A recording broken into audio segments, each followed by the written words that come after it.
c'est Altéane. Aujourd'hui, on se retrouve pour une nouvelle vidéo où je vais vous parler du roleplay fantastique qu'on a créé pour notre communauté. Alors déjà, si cette vidéo sort sur ma chaîne secondaire, c'est que je n'ai pas encore récupéré ma chaîne YouTube, mais que ça ne saurait vraiment pas tarder parce que j'ai déjà récupéré mon compte Google et du coup c'est qu'une question de temps. YouTube est dessus, donc je pense la récupérer demain au grand maximum. Donc voilà, donc je suis trop contente de ça. Et peut-être que cette vidéo sort sur ma chaîne du coup.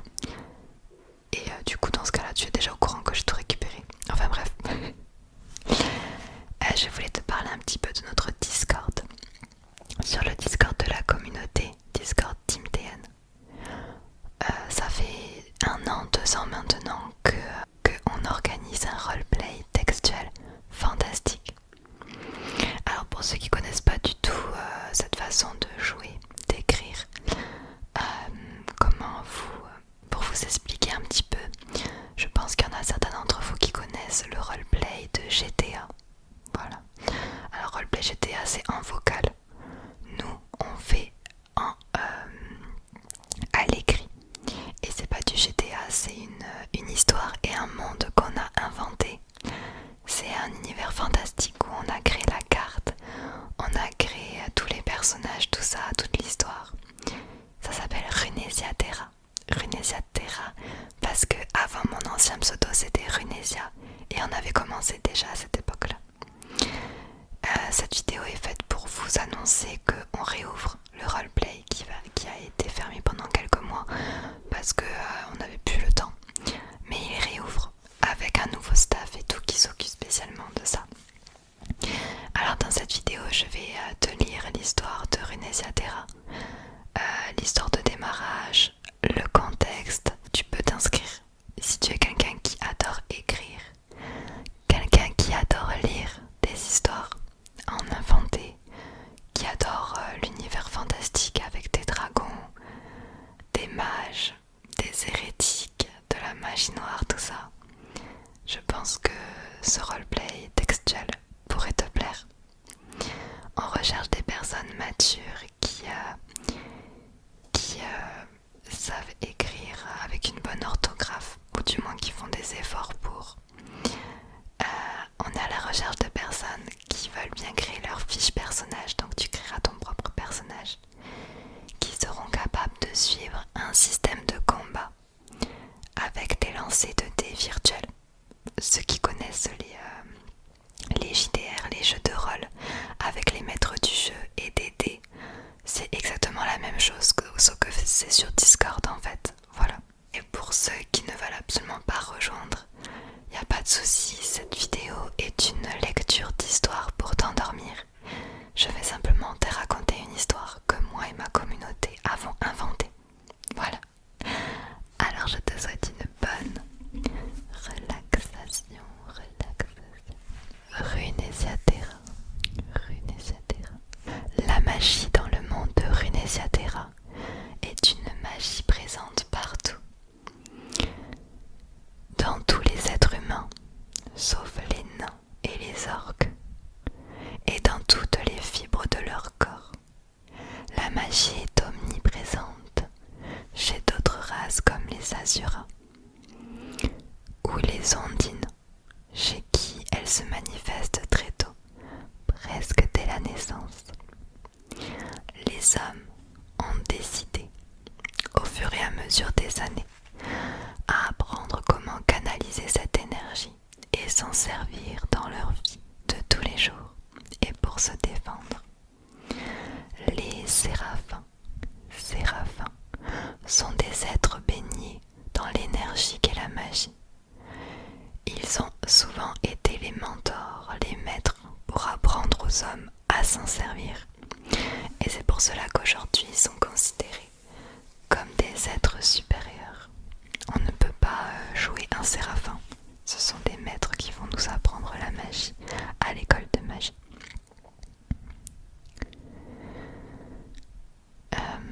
C'est pour cela qu'aujourd'hui comme cela que sont nés les magiciens de l'école de magie, qui est désormais présente depuis des millénaires. Celle-ci apprend aux jeunes gens à canaliser l'énergie intérieure qui sommeille en eux et à déterminer son élément à travers un examen rigoureux. Les personnes basiques ne peuvent maîtriser qu'un seul élément, qui est leur élément principal, et un autre s'ils y mettent beaucoup de travail pour l'apprendre. Celui-ci devient alors leur élément secondaire. Les séraphins, eux, ont autant d'éléments secondaires qu'ils le souhaitent, qu'ils le désirent. Certaines races sont spécialisées dans un seul élément, comme les Asuras et le feu, ou les Ondines et l'eau. Mais ce sont des véritables champions dans leur élément. Ceux qui ne sont pas nés avec un talent inné pour la magie doivent encore plus s'entraîner à la maîtriser, car elle ne vient pas sans risque. Il y a aussi une légère mutation physique due aux éléments. Les pyromanciens ont la peau chaude, les mages de glace ont la peau froide. L'archimage de l'école de magie est un séraphin du nom de Magnus. Alors je sais plus si on dit Magnus ou Magnus. Pardon. Qui forme surtout les jeunes quand ceux-ci arrivent dans son établissement. Mais généralement, il est occupé à faire des recherches sur des autres formes de magie et des lieux qui sont réputés dans le monde comme des sources pures de magie. Mais cela reste une légende urbaine. Certains magiciens décident d'arpenter un autre chemin que ce qu'on apprend dans l'école de magie et se renseignent et apprennent les magies interdites. Les ouvrages sont peu nombreux, tout comme les mages maîtrisent les arts obscurs. Mais il existe malheureusement bel et bien. On les appelle généralement les mages hérétiques. La contrepartie de leur grand pouvoir est affreuse. Pour pouvoir l'utiliser, ils doivent abandonner tout espoir de finir heureux dans leur vie. Leur destin en devint instantanément horrible. Ils sont frappés de cauchemars atroces, de paralysie du sommeil et ont des hallucinations indescriptibles. Vaut mieux pas traîner dans la magie hérétique. La plupart d'eux finissent fous. Ils sont voués à être tués par leur propre soif de pouvoir. Autrefois, les séraphins et les mages hérétiques se livrèrent une grande guerre impitoyable. Et les pertes furent immenses pour chaque camp. Il en résulta la victoire des séraphins, et les hérétiques avaient aujourd'hui tous disparu, ou presque. On appelle ça la Grande Guerre, c'est un événement important de notre histoire. Certains érudits, que d'autres se plaisaient à appeler les fouinards, se penchèrent sur cette grande guerre, vestige des passés. Les écrits de cette guerre ont peu à peu disparu au fil des années. En revanche, les anciens, eux, ne cessent de conter des histoires à son propos, à qui veut bien l'entendre. Bien que certains points restent vagues et obscurs, ou encore enjolivés comme le narrateur l'entendait, il n'y en avait que nul n'osait altérer. Et ce sont des points précis qui rendent la Grande Guerre et les sources de magie toujours tabous bien des années plus tard. Tout d'abord, nous savons que le conflit se déclencha peu après la découverte de ces mystérieuses sources de magie pure. N'importe qui pouvait accéder à ces sources, offrant des pouvoirs d'une immensité sans nom. Pouvoirs égaux, mais mentalités divergentes. Il ne fallut pas moins d'une année avant que les hommes n'eussent de cette force à des fins dévastatrices. Aux mains des mauvaises personnes, certaines magies, plus obscures, plus létales, firent leur apparition. Ces nouveaux types de pouvoirs qualifiés d'inhumains n'avaient plus rien de bénéfique pour le monde des hommes. C'est ainsi que les hommes en quête de pouvoir renonçant totalement à leur humanité, devenaient des nécromanciens, des hémomanciens, des hérétiques. D'autres, jugeant ces personnes comme des monstres, se mirent à les chasser. Malheureusement, on dit qu'un hérétique équivalait à 3 personnes encore saines, de par la nature sombre de leur pouvoir. sens unique, et il était évident pour tous que la victoire des hérétiques résonnait dans tout Runetia Terra. Heureusement pour le monde d'aujourd'hui, un héros dont le nom fut oublié de tous guida les séraphins restants vers une lueur d'espoir. Il était la lumière au bout du tunnel pour tous, ce simple homme qui avait renoncé au plein pouvoir des ténèbres, menait les séraphins sur le champ de bataille, victoire après victoire.